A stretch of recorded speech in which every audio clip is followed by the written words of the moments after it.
Assalamualaikum warahmatullahi wabarakatuh. Di sini kami kelompok 6 akan mempresentasikan tentang service quality. Di antaranya beranggotakan Abraham AHF Jitmau dengan NIM 18 08 10 20 11 11 45. Diadwi Mardasenia 19 08 10 20 10 54. Wiranda Diah Ayu P 19 08 10 20 10 77. Abisya Umar Ghazali 1908 10 20 11 12. R. Muhwildan Syafiuddin 1908 10 20 11 67. Saiful Rizal 1908 10 20 12 00. Perkenalkan, saya Abisya Umar Ghazali. Saya akan menjelaskan tentang pengertian service quality dan nilai pelanggan. Service quality atau kualitas pelayanan adalah kinerja yang ditawarkan oleh seseorang kepada orang lain. Kinerja tersebut dapat berupa suatu tindakan yang tidak terwujud dan tidak berakibat pada kepemilikan barang apapun dan kepada siapapun. Tujuan utamanya adalah pelayanan merupakan tindakan yang dilakukan oleh penjual kepada konsumen untuk memenuhi kebutuhan dan keinginan para konsumen. Tujuannya adalah supaya tercapai kepuasan konsumen. Nilai pelanggan. Nilai pelanggan merupakan penilaian keseluruhan konsumen terhadap utilitas sebuah produk berdasarkan persepsinya terhadap apa yang diterima dan apa yang diberikan. Nilai pelanggan adalah trade-off antara persepsi pelanggan dengan terhadap kualitas atau manfaat produk dan pengorbanan yang dilakukan lewat harga yang dibayarkan. Menurut Kotler and Keller 2009, nilai pelanggan adalah selisih antara penilaian pelanggan perspektif atas semua manfaat dan biaya dari suatu penawaran terhadap alternatifnya. Nilai total pelanggan, total customer value, adalah nilai moneter kumpulan manfaat ekonomi, fungsional, dan psikologis yang diharapkan pelanggan dari suatu penawaran pasar yang disebabkan oleh produk, jasa, personal, dan citra yang terlibat. Nah, selanjutnya adalah perbedaan produk dan layanan. Produk adalah segala sesuatu yang dapat ditawarkan ke pasar untuk memperoleh perhatian, penggunaan, serta konsumsi untuk memenuhi kebutuhan. Cakupan produk tidak hanya sekedar benda berwujud seperti mobil, pakaian, ataupun ponsel. Dalam definisinya secara luas, produk juga termasuk layanan, acara, orang, tempat, organisasi, ide, atau campuran dari semuanya. Pada dasarnya, produk tentunya bisa dipasarkan. Ketika pembeli membeli produk dan membayar harganya, maka kepemilikan akan dilimpahkan dari penjual ke pembeli.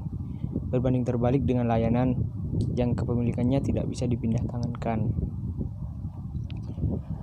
Selanjutnya adalah layanan. Layanan adalah suatu bentuk produk yang terdiri dari aktivitas, manfaat, atau kepuasan yang ditawarkan untuk dijual yang pada dasarnya tidak berwujud dan tidak menghasilkan kepemilikan apapun. Contohnya termasuk perbankan, hotel, perjalanan maskapai penerbangan, retail, komunikasi nirkabel, dan layanan perbaikan rumah. Dapat dikatakan bahwasanya layanan adalah kegiatan yang dilakukan orang lain. Layanan juga hanya bisa disampaikan di waktu tertentu dan tentunya tidak memiliki identitas fisik serta tidak dapat dimiliki, tapi hanya bisa digunakan.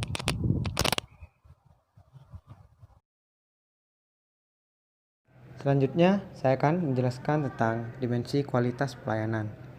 Kualitas pelayanan memiliki beberapa dimensi atau unsur kualitas pelayanan. Unsur-unsur kualitas pelayanan merupakan hasil temuan dari teori kualitas pelayanan yang disampaikan oleh A. Pasuraman sebagai salah satu tokoh pionir dalam pengukuran kualitas pelayanan. Pasuraman sendiri mencetuskan dimensi-dimensi ini dibuat untuk mengukur kualitas pelayanan dengan menggunakan suatu kuesioner. Teknik ServQual dapat mengetahui seberapa jarak harapan pelanggan dengan ekspektasi pelanggan terhadap pelayanan yang diterima. ServQual sendiri memiliki 5 dimensi, diantaranya yang pertama, tangible atau bukti fisik, yaitu kemampuan suatu perusahaan dalam menunjukkan eksistensinya kepada pihak eksternal. Yang kedua, reliability atau kehandalan, yaitu Kemampuan perusahaan untuk memberikan pelayanan suatu yang dijanjikan secara akurat dan terpercaya. Yang ketiga, responsiveness atau ketanggapan, yaitu kemauan yang membantu dan memberikan pelayanan yang cepat atau responsif dan tepat kepada pelanggan dengan penyampaian informasi yang jelas. Yang keempat, assurance atau jaminan dan kepastian, yaitu terdiri dari pengetahuan, kesopan santunan, dan kemauan para pegawai perusahaan untuk menumbuhkan rasa percaya pada para pelanggan. Yang kelima adalah empathy atau empati, yaitu memberikan perhatian yang tulus dan bersifat individual atau pribadi yang diberikan kepada para pelanggan dengan berupaya untuk memahami keinginan konsumen.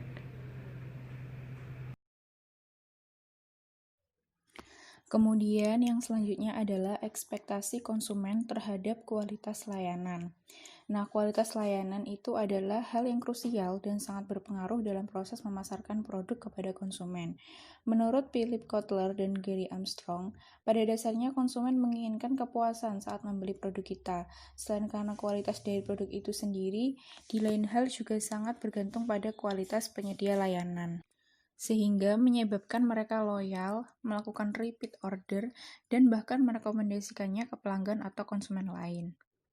Nah, untuk memenuhi ekspektasi pelanggan terhadap kualitas layanan yang baik, dibutuhkan penyedia atau pemasar layanan yang terampil dalam melakukan pemasaran interaktif kepada konsumennya, sehingga konsumen merasa senang dan terpenuhi semua kebutuhan sesuai dengan harapan dan ekspektasinya tersebut. Menurut Fandi Ciptono, kepuasan pelanggan merupakan evaluasi purna beli di mana alternatif dipilih sekurang-kurangnya memberi hasil yang sama atau melampaui harapan pelanggan, sedangkan ketidakpuasan pelanggan timbul ketika hasil atau outcome yang tidak sesuai dengan harapan mereka. Nah, sebaik-baiknya perusahaan nih, pasti ada masa-masa di mana mereka tidak dapat memenuhi harapan dan ekspektasi konsumennya. Misalnya, ada keterlambatan pengiriman barang, kemudian pelayanan dari karyawan yang kurang baik, dan lain sebagainya. Namun, hal terpenting adalah bagaimana cara perusahaan dalam mengubah ketidakpuasan pelanggan menjadi satu hal yang membuat mereka loyal.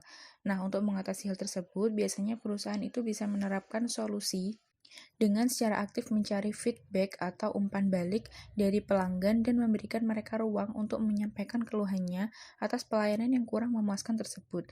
Dengan begitu, mereka akan merasa didengar dan dihargai pendapatnya sebagai seorang konsumen.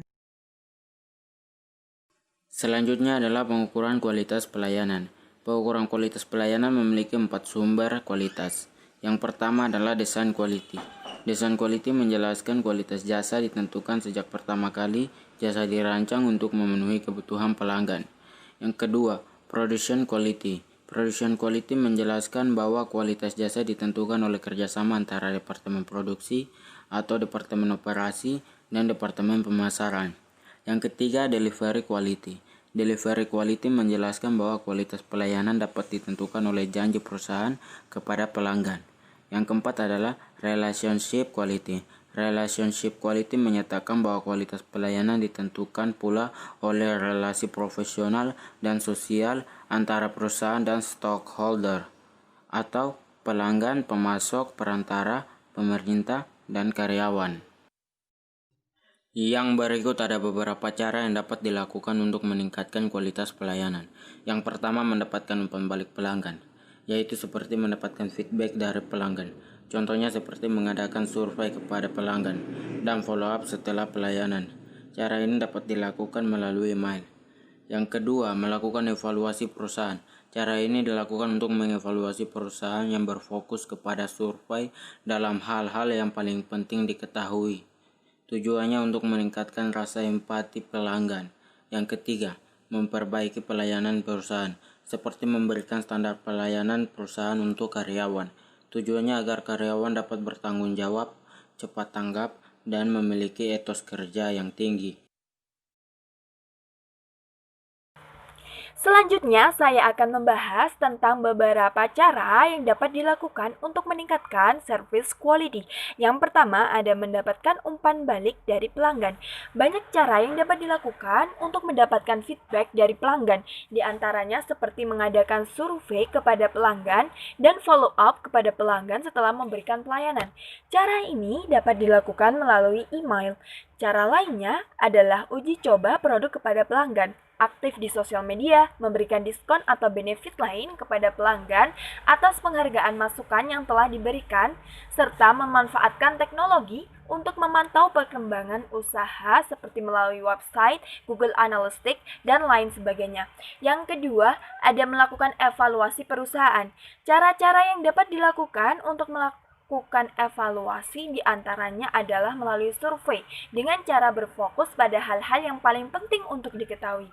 Survei dapat dilakukan untuk mengetahui rasa empati atau kepedulian kepada pelanggan, mengukur tingkat kemampuan suatu perusahaan terkait kehandalan dan cepat tanggap, serta mengetahui pelayanan dan kualitas produk berdasarkan pengalaman konsumen secara langsung seperti fungsi produk, tingkat kebersihan, penampilan karyawan, dan lain sebagainya. Yang terakhir, ada memperbaiki pelayanan perusahaan. Memperbaiki kualitas pelayanan dapat dilakukan dengan cara memberikan standar pelayanan perusahaan yang jelas kepada karyawan, melatih karyawan agar menjadi seseorang yang bertanggung jawab, cepat tanggap, dan memiliki etos kerja yang tinggi. Jika memungkinkan, dapat dengan memberikan bonus kepada karyawan yang berprestasi. Selain itu, memberikan kemudahan kepada pelanggan dalam menyampaikan masukannya adalah hal yang perlu untuk dilakukan. Namun, akan lebih baik apabila semua usaha perbaikan kualitas pelayanan perusahaan agar dilakukan secara berkelanjutan. Baik, itu saja yang dapat kami sampaikan dari kelompok 6 tentang service quality. Terima kasih.